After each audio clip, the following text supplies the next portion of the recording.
Okay, so we are, I think, 9 weeks into the 10 weeks, um, and into the 12 weeks. Sorry, and we've done another biomechanical analysis. If we concentrate on the top one, we zoom in. You can still see foot placement while you're running is still out. So see how that points out to the left. Can you see that in there? Where your little bottom foot kind of points out that way. Well, if we can get that straight, that's it. But now we're nitpicking on that stuff. It doesn't really matter that much. Um, what I like about this is the knees when you run are in a line. So they go straight up and straight down. Can you see that? Yeah, so that's a really good indication that we're actually making some progress. This stops the swaying. As you get on, you start to sway a little bit more. So when I zoom out and I slow-mo it, you'll be able to see the different sway that you have. Okay, so if we can go back to here, let's have a look, and then it's just a little bit swaying now at the top. Not much, which is great. See how it goes to the right and left? See your head?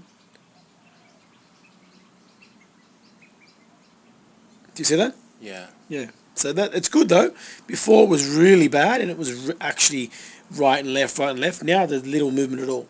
Okay, so we worked on that and we fixed that little one there.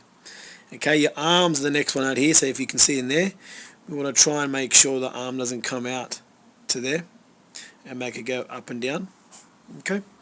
But the head's straight, everything else is pretty good, man. We've got to make sure that we don't deviate off that straight line.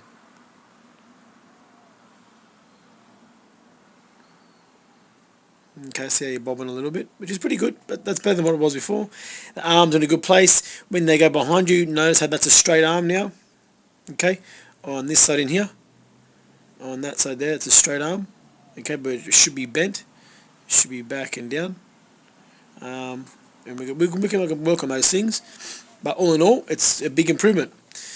This is where the biggest improvement is here, on the bottom one. So from working from bottom to top, as you're coming in, so the knee height for there already is very good.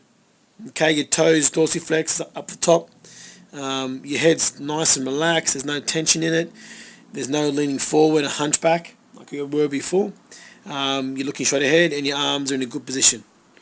Okay, see how you can come in. See that arm there? That's perfect. That's how you want it. As we come forward, your foot strike is with your toe.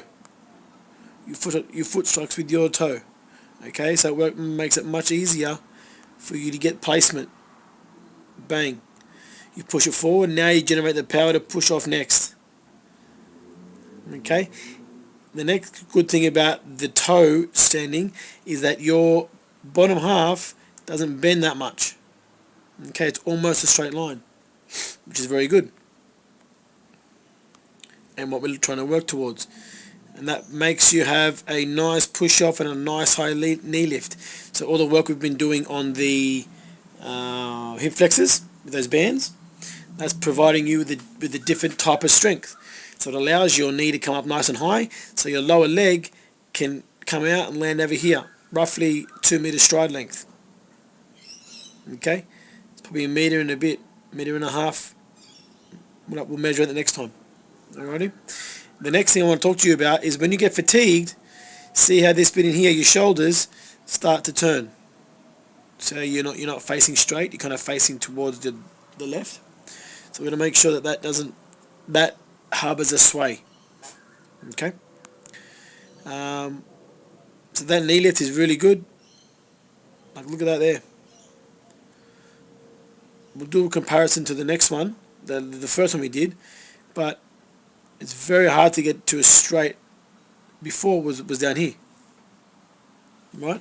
And now it's on the middle line. We've still got to work a little bit to get it back up to there, but we've come a long, long way.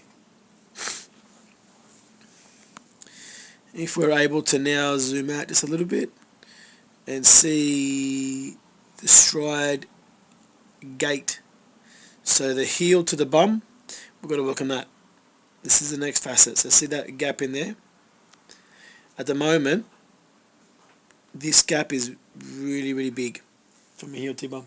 If we can get your heel to your bum, it provides you more power to propel your knee forward. So you want to come through and whip it in. Hit heel to bum and then whip your knee up high and then fully extend. It's triple extension. Alrighty? Do you understand that? Yeah. Yeah? Okay, so that's very good. So what we've got to do now is go and work on these little points. Arms, triple extension with your leg. You're nice and tall. See there? You're nice and tall there on your left leg. If you can see at the back, it's basically a straight line. Alright, so how tall you are, you should be able to get a nice long running gait. And we're nearly over halfway there, which is very good. I'll put this up against the other one and we'll reassess. Alright? Happy days. Yep.